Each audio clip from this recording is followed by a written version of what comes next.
عورتیں کہاں اعتکاف کریں؟ مسجد بیت میں، گھر کے کسی حصے کو مخصوص کر لیں، چاہے کمرے کو مخصوص کر لیں کہ یہ میری گھریلو مسجد ہے، گھر کی مسجد، یہاں پھر یہ اعتکاف کر سکتی ہے۔ چند اسلامی بہنیں ایک ساتھ جمع ہو کر اعتکاف کر سکتی ہیں؟ کر تو سکتی ہے۔ یہ آپ مشورہ کیا دیں گے کہ اسلامی بہنوں کو آپس میں جمع ہو کر اعتکاف کرنا چاہیے یا یہ الگ الگ ہی اپنے اپنے گھروں میں اعتکاف کی سعادت حاصل کریں؟ اجتماعی اعتکاف صاحب نے کسی اور کے گھر پہ نہ کریں، اپنے اپنے گھر پہ کریں، کیونکہ دوسرے کے گھر جائیں گے تو بے پردگی کا امکانات رہیں گے کہ اس گھر کے جو افراد ہیں وہ مطلب ہو سکتا ہے کہ آمنا سامنا ہوتا رہے۔ سنت اعتکاف میں کیا غسل کر سکتے ہیں؟ صابن وغیرہ سے منہ ہاتھ دھو سکتے ہیں؟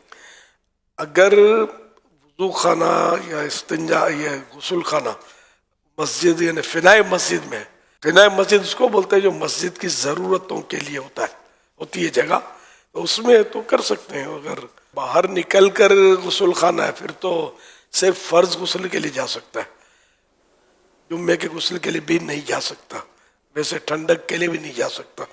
جائے گا تو وہ 10 دن والا اعتکاف ہے جو آخری عشر رہے گا، یہ ٹوٹ جائے گا۔ اعتکاف کے لیے مسجد میں پردے لگانا ضروری ہے؟ جی نہیں۔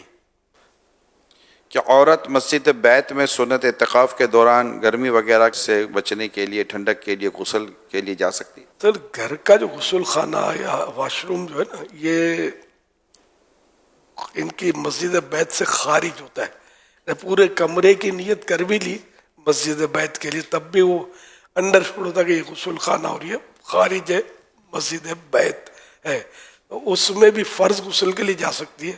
اس کے علاوہ ٹھنڈک کے لیے، جمعے کے غسل کے لیے نہیں جا سکتے، ہاتھ دھونے کے لیے بھی نہیں جا سکتے۔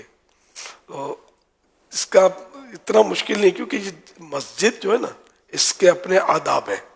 اگر مسجد بیت میں ہی انتظام کر لے، کوئی سا کچھ بچھو کر ٹب یا جو بھی ہے اس میں اگر غسل کوئی کرنا چاہے تو وہ مشکل نہیں ہے۔ آخری عشرے کا جو اعتکاف ہے اس کا کیا حکم ہے؟ رمضان شریف کے آخری عشرہ نے آخری 10 دن 21ویں شب سے جو شروع ہوتا ہے تو وہ سنت موقدہ علی الکفایہ ہے، یعنی بستی کے، آبادی کے کچھ لوگوں نے کر لیا تو سب پر سے سنت ادا ہو گئی، ایک نے بھی نہیں کیا تو سب سنت کے ترک کرنے والے ہوئے۔ کیا تھوڑی دیر کے لیے بھی مسجد میں حاضری ہو تو نفلی اعتکاف کی نیت کی جا سکتی ہے؟ جی ہاں، 1 سیکنڈ کے لیے بھی اگر کوئی آتا ہے تو اعتکاف کی نیت کرے گا، ثواب تو ملے گا جتنا مسجد میں رہے گا۔ کیا معتکف مسجد میں سر پہ تیل، بالوں میں کنگھی اور ناخن وغیرہ کاٹ سکتا ہے؟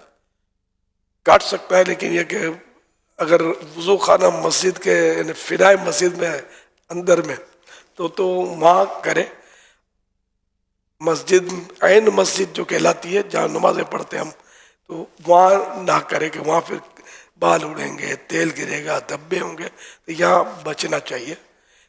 یہ کرنے سے اعتکاف نہیں ٹوٹے گا، لیکن یہ کہ مسجد کی صفائی بھی تو ضروری ہے نا۔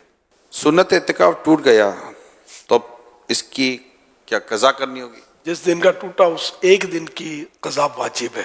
کیا آخری 3 دن کا اعتکاف بھی ہو سکتا ہے؟ 1 سیکنڈ کا بھی ہو سکتا ہے، تو 3 دن تو بہت زیادہ ہے ان مانو کر، ہو سکتا ہے وہ نفل اعتکاف کہلائے گا۔ اعتکاف کرنے کا ثواب کیا ہے؟ فرمان مصطفیٰ صلی اللہ علیہ وسلم، جو شخص اللہ پاک کی رضا و خوشنودی یعنی ایک دن کا اعتکاف کرے گا، اللہ پاک اس کے اور جہنم کے درمیان 3 خندقیں حائل کر دے گا، ہر خندق کی مسافت یعنی پوری مشرق و مغرب کے فاصلے سے بھی زیادہ ہوگی۔